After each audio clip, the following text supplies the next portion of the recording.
Hi students, అందరూ బాగున్నారా? So ఈరోజు మనం AP Telangana intermediate first year ఫిజిక్స్లో ఇంపార్టెంట్ ప్రాబ్లమ్స్ అయితే నేర్చుకుందామండి. అంటే మనకి 8 మార్క్స్కి సో 3 8 మార్క్స్ క్వశ్చన్స్ వస్తాయి. సో ఫస్ట్ 8 మార్క్స్ క్వశ్చన్ వచ్చేసరికి వర్క్ పవర్ ఎనర్జీ నుంచి వస్తుందండి. సెకండ్ ఎస్ఏ క్వశ్చన్ వచ్చేసరికి మనకి అదే ఏమంటారు ఆసిలేషన్స్ నుంచి వస్తుంది. థర్డ్ ఎస్ఏ క్వశ్చన్ అయితే థర్మోడైనమిక్స్ నుంచి వస్తుందండి. మరి ఈ 8 మార్క్స్ ఎస్ఏ క్వశ్చన్స్ కింద ప్రాబ్లమ్స్ ఏం అడుగుతాడు, ఓకేనా? అలాగే 4 మార్క్స్ క్వశ్చన్స్లో ఏ చాప్టర్స్ నుంచి ప్రాబ్లమ్స్ అడిగే ఛాన్స్ ఉంది, అలాగే 2 మార్క్స్ క్వశ్చన్స్లో అలాగే ఏ ప్రాబ్లమ్స్ అడిగే ఛాన్స్ ఉంది, వీటి గురించి ఈరోజు క్లాస్లో అయితే డిస్కస్ చేసుకుందామండి, ఓకేనా? సో ఇప్పుడు మనం ఫస్ట్ 8 మార్క్స్ క్వశ్చన్స్ కింద ఏ 2 మార్క్స్ ప్రాబ్లమ్స్ అడుగుతాడో ఒకసారి తెలుసుకుందాం. ఓకే, ఇప్పుడు మనం వర్క్ పవర్ ఎనర్జీ ఈ చాప్టర్ నుంచి ఒక ఫస్ట్ ఎస్ఏ క్వశ్చన్ వస్తుంది కదండి, దాంట్లో ఎటువంటి ప్రాబ్లం అడుగుతాడు, ఓకేనా? ఆ ప్రాబ్లమ్స్ గురించి ఒకసారి డిస్కస్ చేసుకుందాం. So this is the first problem అండి. A machine gun fires 360 bullets per minute. ఓకేనండి, machine gun fires 360 bullets per minute అంటే ఒక మినిట్కి 360 bullets అయితే ఫైర్ చేస్తుందంటండి machine gun. And each bullet travels with a velocity of 600 meter/second. అంటే ప్రతి bullet కూడా 600 meter/second స్పీడ్తో మూవ్ అవుతుంది. అయితే if the mass of each bullet is 5 grams, అలాగే ప్రతి బుల్లెట్ యొక్క మాస్ ఎంతంటే 5 grams అంట. Then find the power of the machine gun. అయితే ఆ మెషిన్ గన్ యొక్క పవర్ ఎంత అని అడిగాడనమాట. సో ఫస్ట్ ఆఫ్ ఆల్ ఏదైతే ఇచ్చాడో రాసుకుందాం అండి. గివెన్ ఫస్ట్ ఏమి ఇచ్చాడు, నెంబర్ ఆఫ్ బుల్లెట్స్ ఇచ్చాడండి. సో నెంబర్ ఆఫ్ బుల్లెట్స్ ఏంటండి 360, ఓకేనా? 360 రాసుకున్నాను. పర్ మినిట్ అన్నాడు కాబట్టి టైం టీ ఎంతండి 1 minute అన్నాడండి. 1 minute మనం సెకండ్స్లో చేంజ్ చేసుకోవాలి, ఎందుకంటే ఇక్కడ meter/secondలో ఉంది కాబట్టి మినిట్కి ఎన్ని సెకండ్స్ అండి 60 seconds. Next bullet travels with velocity. So velocity ఎంతంటే 600 meter/second. If the mass of each bullet is 5 grams అన్నాడండి. అంటే మాస్ ఎంతంటే 5 grams అండి. సో ఈ 5 gramsని మనం కేజీస్లోకి చేంజ్ చేసుకోవాలి, అంటే 5 × 10⁻³ kg, ఓకేనండి? These are the values given. Okay, రాసుకున్న తర్వాత ఫార్ములా రాసుకోవాలండి. ఫార్ములా ఏంటంటే find the power of the machine gun అన్నాడు. సో పవర్ ఫార్ములా ఏంటంటే power equals to work by time అండి. Okay, power equals to work by time. So ఈ ఫార్ములాలో మనం ఈ వాల్యూ సబ్స్టిట్యూట్ చేయాలి. మరి వర్క్ అంటే నథింగ్ బట్ కైనెటిక్ ఎనర్జీయే కదా. సో కైనెటిక్ ఎనర్జీ కాబట్టి ఎలా రాయొచ్చండి, kinetic energy by time. So ఇప్పుడు మనం కైనెటిక్ ఎనర్జీ ఫార్ములా ఏంటండి, 12 mv² into number of bullets n. Okay, number of bullets ఇచ్చినప్పుడు ఇంటూ ఎంతో మల్టిప్లై చేయాలన్నమాట బై టైం. సో ఇప్పుడు వాల్యూ సబ్స్టిట్యూట్ చేద్దాం. 1/2 ఇంటూ మాస్ ఎంతండి 5 × 10⁻³ 5 × 10⁻³ ఇంటూ v² అంటే v అంటే 600 కాబట్టి 600 × 600 into number of bullets n ఎంతంటే 360 బై టైం ఎంతండి 60 seconds. సో 60 రాసనమాట. సో ఇప్పుడు క్యాన్సిలేషన్ చేద్దాం. ఇక్కడ 0 క్యాన్సిల్ అండి. అలాగే 6 10s, అలాగే ఇక్కడ 2 5s అండి, 2 5s క్యాన్సిల్. అలాగే ఇక్కడ 10⁻³ ఈ 0కి ఈ 2 zeros క్యాన్సిల్ అయిపోయింది అనమాట. క్యాన్సిల్ అయిపోతే ఇంకేం మిగిలిందండి, ఇక్కడ 5 × ఇక్కడ 6 × మళ్ళీ ఇక్కడ 5 × 36 మిగిలిందండి, ఓకేనా? 5 × 6 × 5 × 36 మిగిలింది అనమాట. దీన్ని మనం కనుక మల్టిప్లై చేస్తే టోటల్గా ఎంత వస్తుందంటే 5400 watts వస్తుందండి, ఓకేనా? 5400 watts వస్తుంది అన్నమాట. దీన్ని కిలో వాట్స్లో కూడా రాసుకోవచ్చు, 5.4 kilowatts అని కూడా రాసుకోవచ్చు అన్నమాట. అర్థమైందండి? So this is the answer. మీకు అర్థమైంది కదండి?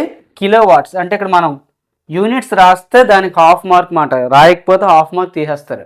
Okay, this is the solution of the first problem, ఓకేనా? ఇది వెరీ వెరీ ఇంపార్టెంట్. మనకి ఈ ప్రాబ్లం అయితే law of conservation of energy problem ఇచ్చినప్పుడు కానీ, వర్క్ ఎనర్జీ థియరం ప్రాబ్లం ఇచ్చినప్పుడు కానీ ఎక్కువగా అడుగుతూ ఉంటాడు అనమాట, ఓకేనా? ఒకసారి పాజ్ చేసి నోట్ చేసుకోండి. ఓకే, నోట్ చేశారు కదండి. సో ఇప్పుడు మనం సెకండ్ క్వశ్చన్ చూద్దాం. A pump is required to lift 600 kg of water per minute from a well 25 meter deep and to eject it with a speed of 50 meter per second. Calculate the power required to perform the above task. So question ఏంటంటే a pump required to lift 600 kg of water per minute అంటే 600 kg mass ఉన్న వాటర్ని అంటే 1 minute 25 meter ఉన్న well నుంచి, అర్థమైందా, అంటే 25 meter deep అంటే డెప్త్ మాట, లోతున్న బావిలోంచి అంటే 1 minute 600 kg మాస్ ఉన్న వాటర్ని లిఫ్ట్ చేస్తుంది అన్నమాట. అయితే ఎంత స్పీడ్తో లిఫ్ట్ చేస్తుందంటే 50 meter per second. ముందు ఇచ్చిన వాల్యూస్ నోట్ చేసుకుందామండి. గివెన్ మాస్ ఎంతండి 600 kg. అలాగే టైం ఇచ్చాడండి 1 minute అన్నాడు. సో 1 minute ఎన్ని seconds, 60 seconds. Next from a well 25 meter deep అన్నాడు, అంటే డెప్త్ ఇచ్చాడు, అంటే హెచ్ అనుకోవచ్చు కదా, 25 meter. And to eject it with a speed of 50 meter per second అన్నాడండి, అంటే స్పీడ్ వి ఇచ్చాడు ఎంత అంటే 50 meter per second. Calculate the power required to perform the above task. So we want to find power. So power formula ఏంటండి, work by time. But ఇక్కడ mass ఉంది, time ఉంది, height ఉంది, వెలాసిటీ ఉంది. అంటే అది లాగడానికి మనకు పొటెన్షియల్ ఎనర్జీ కావాలి, అలాగే కైనెటిక్ ఎనర్జీ కావాలి, రెండింటిని కలిపే వర్క్ అంటన్నమాట. అందుకే ఇక్కడ ఏం రాస్తామంటే వర్క్ ప్లేస్లో kinetic energy plus potential energy by time. ఓకేనండి, kinetic energy by plus potential energy by time. So formula ఏంటండి, kinetic energy 12 mv², potential energy mgh by time ఎంత t. కాబట్టి ఇక రెండిట్లోంచి m కామన్ తీసామనుకోండి, ఇంకేం మిగులుతుంది 12 v² plus gh by t. మరి g ఇవ్వలేదు కదండి, g ఇవ్వలేదు కాబట్టి g వాల్యూ ఎంత తీసుకుందాం అంటే 10 meter per second square తీసుకుందామండి. ఓకేనా, 10 meter per second square తీసుకుంటే సబ్స్టిట్యూట్ చేయండి.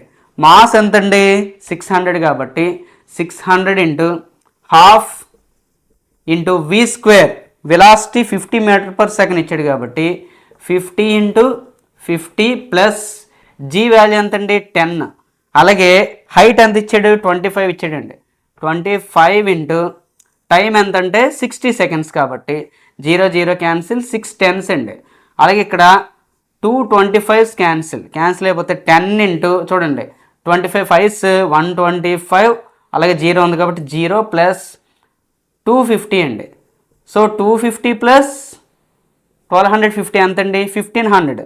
సో 1500 ఇంటూ ఇక్కడ 10 ఉంది, 10 టోటల్గా ఎంత అవుతుందండి 15,000 watts అండి.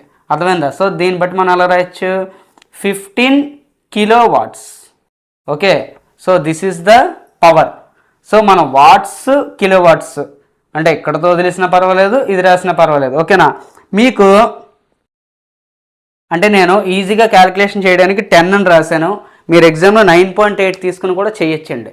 ఓకేనా, 9.8 తీసుకునే చెయ్యాలి. యాక్చువల్గా నేను ఈజీగా ఉంటుందని చెప్పి 10 తీసుకున్నాను. ఓకేనా, బట్ 9.8 తీసుకున్నా 10 తీసుకున్నా మనకైతే మార్క్స్ అయితే పడతాయండి. ఓకేనా, ఒకసారి ఈ ప్రాబ్లం పాస్ చేసి నోట్ చేసుకోండి. నెక్స్ట్ ప్రాబ్లం డిస్కస్ చేసుకుందాం. ఓకే, నోట్ చేస్తారు కదండి. సో ఇప్పుడు మనం ఆసిలేషన్స్ నుంచి, so work power energy problems అయిపోయండి. ఇప్పుడు ఆసిలేషన్స్ నుంచి కూడా మనం ప్రాబ్లమ్స్ అడుగుతాడు అనమాట. సో అందులోంచి ఏ ప్రాబ్లమ్స్ అడుగుతాడో మనం ఇప్పుడు డిస్కస్ చేసుకుందాం. అందులో ఫస్ట్ ప్రాబ్లం వచ్చేసరికి on an average a human heart is found to be 75 times in a minute. Calculates it's frequency and period. అంటే గంటకి 70 సార్లు అంట యావరేజ్గా ఒక హ్యూమన్ హార్ట్ అనేది కొట్టుకుంటే calculates it's frequency and period. Okay, అంటే ఫ్రీక్వెన్సీ పీరియడ్ అంటే టైం పీరియడ్ మాట. ఓకేనా, సో ఫ్రీక్వెన్సీ ఏంటి, అలాగే టైం పీరియడ్ అంతా ఈ రెండు కూడా ఫైండ్ అవుట్ చేయాలన్నమాట. ఫ్రీక్వెన్సీ ఫైండ్ అవుట్ చేసినందుకు 1 mark, time period find out చేసినందుకు ఇంకొక 1 mark అండి. సో ఫస్ట్ రాసుకుందాం. On an average a human heart is found to beat 75 times in a minute అన్నాడు కదండి. ఇక్కడ రాద్దామండి, the beat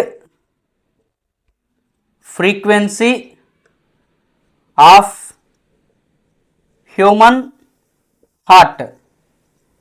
okay, so 75 times in a minute అన్నాడు కాబట్టి 75/1 మినిట్ అన్నాం. ఓకేనా, అంటే ఎలా రాయొచ్చండి, 75/1 మినిట్కి ఎన్ని సెకండ్స్, 60 సెకండ్స్. సో 15 ఎన్ని టైమ్స్ పోతుందండి, 15 4s 15 5s, అంటే 5/4 వచ్చిందండి. 5/4 అంటే 4లో 5 ఎన్ని టైమ్స్ క్యాన్సిల్ అవుతుంది, 4 1s 4, సో 1.10 ఉంటుంది కాబట్టి 25, అంటే 1.25 హెడ్జ్ అండి. ఫ్రీక్వెన్సీకి అసైన్డ్ హెడ్జ్ కాబట్టి 1.25 హెడ్జ్. నెక్స్ట్ ఏం ఫైండ్ అవుట్ చేయమన్నాడు, టైం పీరియడ్ ఫైండ్ అవుట్ చేయమన్నాడు అండి. సో టైం పీరియడ్ ఫార్ములా ఏంటంటే T = 1/ఫ్రీక్వెన్సీ. సో మనకు ఫ్రీక్వెన్సీ వచ్చేసరికి 1.25 హెడ్జ్ వచ్చింది కాబట్టి 1/f అంటే 1/1.25 అండి. పైన కింద ఇప్పుడు పాయింట్ తర్వాత 2 డిజిట్స్ ఉన్నాయి కాబట్టి పైన కింద 100తో మల్టిప్లై చేసాం అనుకోండి, సో 100/125 వస్తుంది కాబట్టి 25 5s 25 4s అండి, అంటే 4/5 వస్తుంది. సో 5ని అంటే 4ని 5తో డివైడ్ చేస్తే మనకి ఎంత వస్తుంది అంటే 0.8 సెకండ్స్ అండి. చాలా ఈజీ క్వశ్చన్. మనకి సింపుల్ హార్మోనిక్ మోషన్ అలాగే సింపుల్ పెండ్లం ఈ రెండు ఎస్ఏ క్వశ్చన్స్లో ఏది అడిగినా సరే ఈ ప్రాబ్లం అడిగే ఛాన్స్ ఉందండి. ఒకసారి పాస్ చేసి నోట్ చేసుకోండి.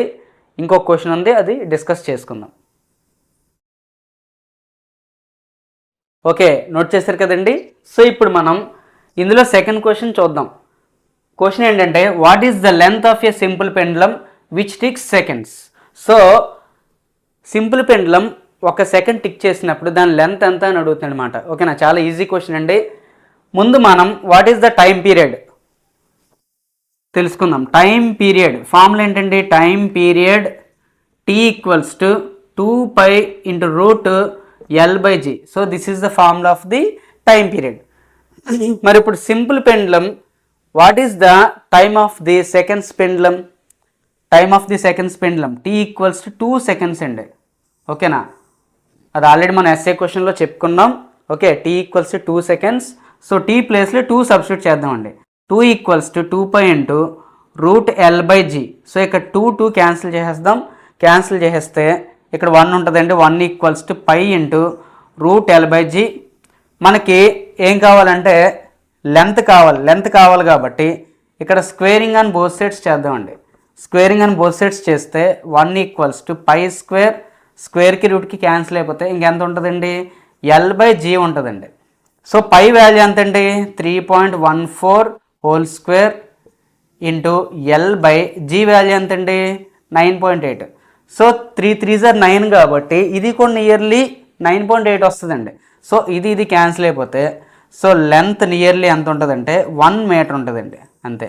So this is the length of the seconds simple pendulum which ticks seconds. ఓకేనండి, ఈ చాప్టర్ నుంచి అయితే ఈ 2 క్వశ్చన్స్ నుంచి ఒక క్వశ్చన్ అయితే పక్కాగా ఇస్తాడు. ఓకేనా, అంటే మనకి ఎస్ఏ క్వశ్చన్స్లో సింపుల్ పెండ్లం కానీ సింపుల్ హార్మోనిక్ మోషన్ కానీ ఆ 2 క్వశ్చన్స్ ఇచ్చినప్పుడు ఇప్పుడు ఈ 2 ప్రాబ్లమ్స్లో ఏదో ఒక ప్రాబ్లం అయితే మనకి ఇస్తాడండి. ఓకేనా, అర్థమైంది కదా. సో మీకు ఎస్ఏ క్వశ్చన్స్ అన్నీ కూడా అంటే ఫస్ట్ ఇయర్ ఎస్ఏ క్వశ్చన్స్ అన్నీ కూడా ఈ వీడియోలో డిస్క్రిప్షన్లో లింక్ ఇస్తాం, ఒకసారి చూడండి. సో థర్మోడైనమిక్స్ నుంచి ఎటువంటి ప్రాబ్లమ్స్ అడుగుతాడో ఒకసారి చూద్దాం. ఒకసారి పాజ్ చేసి నోట్ చేసుకోండి. ఓకే, నోట్ చేశారు కదండి. ఇప్పుడు మనం థర్మోడైనమిక్స్, సో ఇదే లాస్ట్ ఎస్సే వస్తుందండి. థర్మోడైనమిక్స్ నుంచే మనకు లాస్ట్ ఎస్సే క్వశ్చన్ వస్తుంది. దాంట్లో ఎటువంటి ప్రాబ్లమ్స్ అడుగుతాడో ఒకసారి చూద్దాం. ఇక్కడ ఏమన్నాడంటే find the efficiency of a heat engine if the temperature of the source is 100°C అలాగే 27°C. ఈ క్వశ్చన్ అయితే మనకి ఎక్కడ ఇస్తాడంటే సెకండ్ లా ఆఫ్ థర్మోడైనమిక్స్ అని చెప్పి మనకి ఒక ఎస్ఏ క్వశ్చన్ ఉందండి, అక్కడ ఇస్తాడనమాట. ఓకేనా, so find the efficiency of a heat engine if the temperature of the source is 100°C and sink is 27°C. ఇప్పుడు ముందుగా ఎఫిషియన్సీ ఫార్ములా ఏంటో చూద్దాం. ఎఫిషియన్సీ ఫార్ములా ఏంటండి, 1 - T2/T1. So this is the formula of the efficiency of the heat engine. ముందు మనకి ఏది T1 ఏది T2 చూద్దాం. ఫస్ట్ ఇక్కడ T1 చూడండి. T1 ఎంత వచ్చేసరికి 100°C అండి. సో ఈ సెల్సియస్లో ఉంది కాబట్టి కెల్విన్లోకి మార్చాలి. అంటే 100 + 273 యాడ్ చేయాలండి, అంటే 373 కెల్విన్ మాట. అలాగే T2 వచ్చేసరికి 27 డిగ్రీ సెల్సియస్ ఇచ్చాడు. దీన్ని కూడా 27 + 273 ఎంతండి 300 కెల్విన్ మాట. సో వాల్యూస్ వచ్చాయి కాబట్టి ఇక్కడ సబ్స్టిట్యూట్ చేసేద్దాం. ఈటా = 1 - T2 ఎంతండి 300/373 చేస్తే 373 - 300/373. సో 373లోంచి 300 తీసేస్తే 73/373 అండి. ఓకేనా? సో 73/373 వచ్చిందన్నమాట. సో దీన్ని మీరు సాల్వ్ చేస్తే ఎంత వస్తుందంటే 0.1937 వస్తుందండి. సో ఇంటూ 100 చేసామనుకోండి దీన్ని ఎఫిషియన్సీ పర్సంటేజ్ వచ్చేస్తుంది. సో ఈటా = దీన్ని ఎలా రాయొచ్చు అంటే 19.37%. So this is the efficiency of the heat engine. ఓకేనండి? సో ఈ క్వశ్చన్ మనకి థర్మోడైనమిక్స్ నుంచి ఎస్ఐ క్వశ్చన్ ఇచ్చినప్పుడు అడిగే ఛాన్స్ ఉంది. ఒకసారి పాజ్ చేసి నోట్ చేసుకోండి. సో అర్థమైంది కదండి. సో ఈ క్వశ్చన్స్ అన్నీ కూడా మనకి 8 మార్క్స్ ఎస్ఐ క్వశ్చన్స్ కింద అడిగే ప్రాబ్లమ్స్ మాట. నెక్స్ట్ వీడియోలో మనం ఫస్ట్ ఇయర్లో 4 మార్క్స్ అలాగే 2 మార్క్స్ దాంట్లో ఎటువంటి ప్రాబ్లమ్స్ అడుగుతాడో ఇవన్నీ కూడా మనం డిస్కస్ చేసుకుందాం. ఓకేనా? Thank you.